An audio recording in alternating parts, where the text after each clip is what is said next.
Narayan Hari. Hello students आज की class में हम लोग टॉपिक डिस्कस करने जा रहे हैं downfall of the Mauryas. Mauryan dynasty that ruled from 321 BC to 185 BC, and they gave very much powerful ruler to our country, just like the Chandragupta Maurya, who was the founder, followed by Bindusar, followed by Ashoka, known as the Ashoka the Great. And this Mauryan dynasty ruled from 321 BC to 185 BC. Now, let us discuss what were the causes behind the downfall of this Mauryan dynasty, or what were the causes of the downfall of the Mauryas. The first important cause which ultimately gave rise to another causes also, and that was the weak center or the weak Mauryan rulers. The later Mauryas were very much weak rulers, particularly after Ashok. Rulers like the Kunal, Dashrath, Sampriti, Saurisuka, Devarman, Brihadrath, they were the weak rulers and couldn't control the empire, the vast empire that was controlled by the early Mauryan rulers. And king occupied a very important place in the Mauryan dynasty. King के पास चाणक्य ने unlimited powers दी थी king को। King had the unlimited power and king was held by the council of state and council of ministers was there, and they would make the laws for the entire country. और उन laws को वो लोग implement करवाते थे, execute करवाते थे।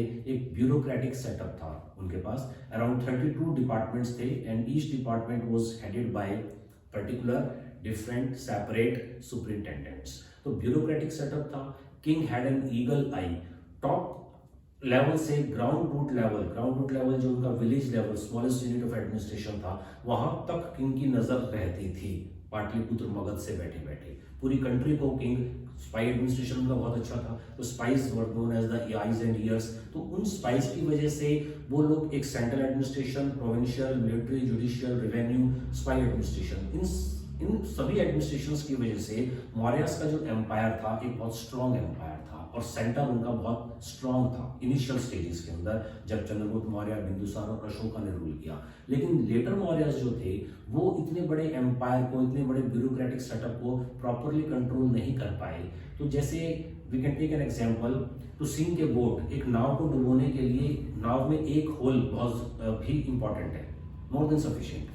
और मौर्यस की जो बोट थी, बोट मीन्स मौर्यस का जो एम्पायर था, उसमें लेटर मौर्यस के टाइम में जाकर डिफरेंट नंबर ऑफ होल्स हो गए थे। तो दैट इज वाई मौर्यस की जो एम्पायर था उसको डाउनफॉल उसका होना ही था। तो फर्स्ट इंपॉर्टेंट कॉज जो था इसका वो वीक सेंटर था, और जो वीक रूलर्स थे, बाद के जो वीक रूलर्स थे, वो एक ब्यूरोक्रेटिक सेटअप जो चंद्रगुप्त मौर्य ने, अशोक ने मेंटेन किया था, उसको फॉलो अप नहीं कर पाए। एंड वीक सेंटर ही अल्टीमेटली जो दूसरे कॉजेज हैं उनके लिए भी वीक सेंटर ही कहीं ना कहीं रिस्पॉन्सिबल था। तो first was the weak centre. Second was the law of succession was not proper. Law of succession was not proper and might is right was the rule there. जिसके हाथ में power आई उसी ने अपना रूल करना शुरू कर दिया। तो law of succession was not there in the later periods. तो जैसे just take the example, Kunal, who was the son of Ashoka, and this Kunal was got blinded by his stepmother. तो court के अंदर conspiracies होने लगी थी। Conspiracies की वजह से that also become an important cause of the downfall of the Mauryas. तो जैसे हमने देखा कि अशोका के टाइम के बाद जैसे मगध जो था वो दशरथ और संप्रति दो रूलर्स थे। Kunal had two sons, Kunal was the son of Ashoka and Kunal had two sons, Dasharatha and Samprati. And उनके टाइम में मगध जो था दो पार्ट में डिवाइड हो गया था। तो मगध का डिवीजन हुआ ईस्ट पार्ट और वेस्ट में। East was under Dasharatha and west was under Samprati. तो division of Magadha also because of the law of succession was not proper, their court conspiracies were there, weak rulers were not weak center and weak rulers were there. That's why this law of succession also became an important cause of the downfall of the Mauryas. Third was the important cause was the tyrant rulers. Tyrant rulers में का मतलब है कि rulers जो थे, अशोका ने तो बहुत लोगों के वेलफेयर के लिए वर्क किया। Kautilya used to say that a king welfare is in the welfare of its people. तो चाणक्य हो या चंद्रगुप्त मौर्य हो या बिंदुसार हो या अशोक हो, उन्होंने जो रूल किया वो लोगों के वेलफेयर के लिए रूल किया। लेकिन बाद के जो मौर्यस थे वो टायरेंट रूलर्स हो गए, ऑटोक्रेटिक रूलर्स हो गए। They would rule according to their for their own welfare without bothering about the welfare of the people, जिसमें सालिसुका का नाम हम ले सकते हैं, जो he succeeded Samprati, and Salisuka was such a tyrant ruler कि उसमें हम बोल सकते हैं कि he was the most cruel ruler of the Mauryan dynasty. और उसके टाइम में ग्रीक ने अटैक्स भी किया जैसे, और तक्षशिला के जो गवर्नर्स थे उन्होंने भी अपने रूलर्स की जो पॉलिसीज थी, जो स्टेट पॉलिसीज की थी, उनको उन्होंने फॉलो नहीं किया। तो और इस वजह से भी टायरेंट रूलर्स की वजह से, जिसमें हम लोग बोल सकते हैं कि लास्ट में जाके पुष्यमित्र शुंग के टाइम में जो रिवोल्ट हुआ, पुष्यमित्र शुंग ने जो रिवोल्ट किया, Brihadratha was the last Maurya. तो बृहद्रथ के टाइम में Pushyamitra Shunga was the commander in chief, और उस कमांडर इन चीफ ने ही बृहद्रथ को मर्डर भी कर दिया था। तो Brihadratha was killed by his own commander in chief. तो हम देख सकते हैं कि ये इनका जो रूल था वो टायरेंट रूलर्स थे। Either it was the Salysuka, either it was the Devvarman, either it was the Brihadrath. Because of the, and these rulers were tyrant rulers, they couldn't rule according to the welfare of the people, and that's why the people and the distant governors जो थे, distant governors का मतलब जो उनके दूर के border areas पे जो गवर्नर्स होते थे, वो भी उन्होंने अपने आप को इंडिपेंडेंट करने के लिए रिवोल्ट्स करने शुरू कर दिए। जैसे तक्षशिला का रिवोल्ट हुआ, जब तक्षशिला का जो रिवोल्ट हुआ तो वहां के लोगों ने कंप्लेंट किया कि they didn't have any complaint about the kings और the princes, but they had the complaint about the governors. तो ये टायरेंट रूल्स जो थे, रूलर्स जो होते थे, वो प्रॉपरली रूल नहीं कर पाए, और उनके टाइम में डिस्टेंस गवर्नर्स ने भी रिवोल्ट कर दिया। तो टायरेंट रूलर्स का रूल और डिस्टेंट गवर्नर्स का जो रिवोल्ट था, that also became a cause of the downfall of the Mauryas.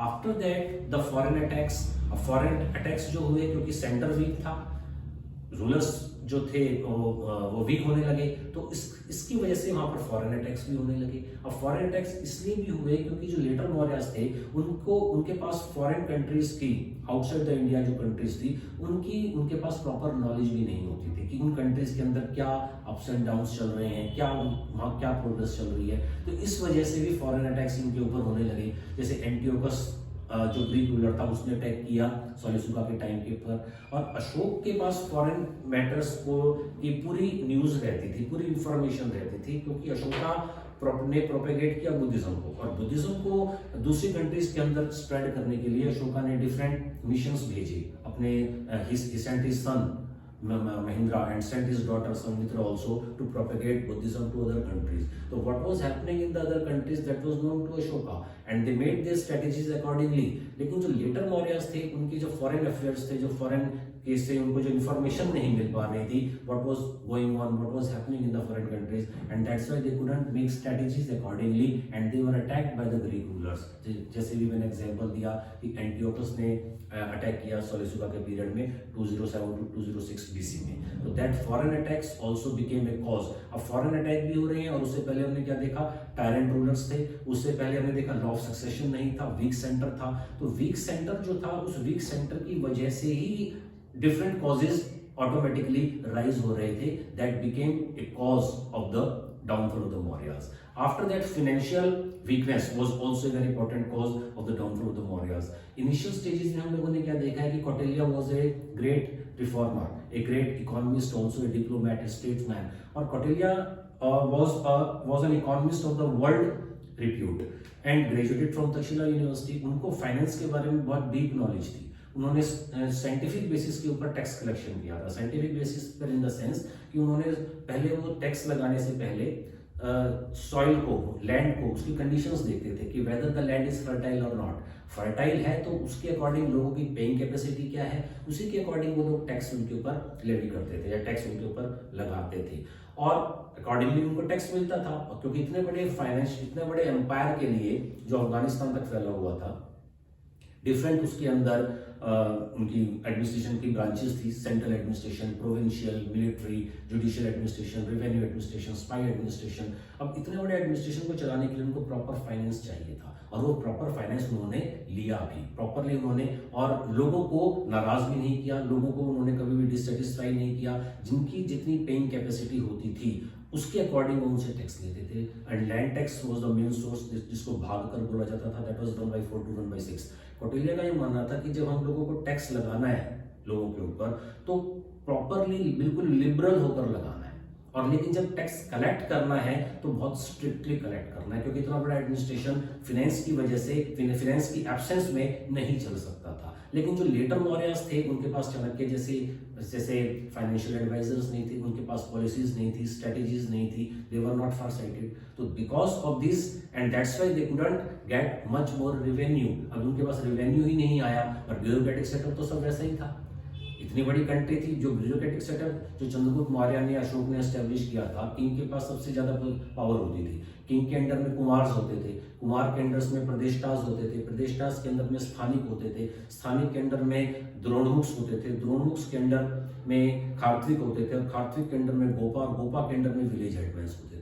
तो इतनी बड़ी कंट्री का एडमिनिस्ट्रेशन वो लोग प्रॉपर फाइनेंस के साथ चला पाते थे। लेकिन जो वीक रूलर्स थे वो फाइनेंस कंट्रोल, वो फाइनेंस कलेक्ट ही नहीं कर पाए। अब कलेक्ट नहीं कर पाए और जो एडमिनिस्ट्रेशन था वहां पर तो उनको प्रॉपरली पैसा लगाना ही था, क्योंकि जितने भी उनके पास ऑफिशियल्स थे they were demanding salaries, but the rulers were not able to collect the tax, and if they were not able to collect the tax, then how would able to pay, then how they were able to pay the salaries to their officials. So that's why the weak finance also become an important cause of the downfall of the Mauryas. अब इसमें हम लोगों ने archaeological point of view से अगर हम देखें तो हस्तिनापुर और शिशुपालगढ़ में हम लोगों को जो कॉइन्स मिले हैं आर्कियोलॉजिकली, भी चीज प्रूफ है कि जो लेटर मौर्यास थे उनकी इकोनॉमी डाउन हो गई थी। वहां से जो हमें कॉइन्स मिले हैं वो डिवेस्ड कॉइन्स हैं, उनके अंदर जो सिल्वर कंटेंट है वो बहुत कम है as compare to the content of the silver which we would get from the coins of the Chandragupta Maurya और द बिंदुसार और द अशोका। तो जो डिबेस्ड कॉइन थे तो इसका मतलब उनकी फाइनेंशियल पोजीशन वीक हो गई थी, तो उसकी वजह से भी उनके पास जब पैसा नहीं था तो that's why they were not able to run the administration, and that also became a cause of the downfall of the Mauryas.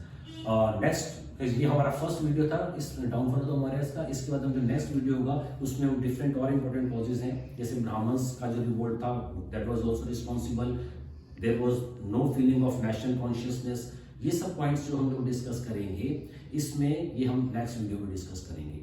अब वीक सेंटर, जैसे मैंने आपसे बताया था कि लेटर मौर्यास जो थे they couldn't maintain the bureaucratic setup, जो मेंटेन नहीं कर पाए तो सेंटर जो वीक हुआ तो उसमें जो प्रोविंशियल गवर्नर्स होते थे उन्होंने अपने आप को इंडिपेंडेंट करने की कोशिश की। जैसे कल्लन राजतरंगिणी में भी आता है कि जलुका ने अपने आप को इंडिपेंडेंट कर लिया था कश्मीर के अंदर।